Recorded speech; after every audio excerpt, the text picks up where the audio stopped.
మనం అధికారంలో ఉన్నాం కాబట్టి, మనకు పోలీసుల అండ ఉంది గాబట్టి, మనం ఏం చేసినా చెల్లుతుందిలే అనుకుంటే మాత్రం పొరపాటే.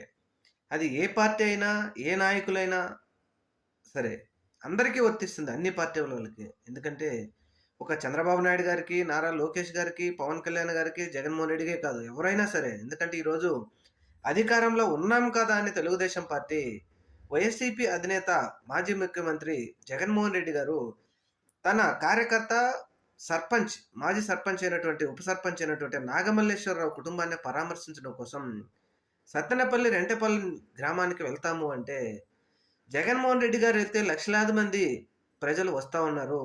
ఇది ప్రజల్లోకి వేరే విధంగా సంకేతాలు వెళ్తా ఉన్నాయి. అందువలన మన చేతిలో పోలీసులు ఉన్నారు కాబట్టి, పోలీసుల ద్వారా మనం ఆపేయాలి అని ప్రయత్నిస్తే, రెట్టించిన ఉత్సాహంతో 30,000 మంది వస్తామనుకుంటే, 1,00,000 మంది వచ్చారని ఒక అంచనా.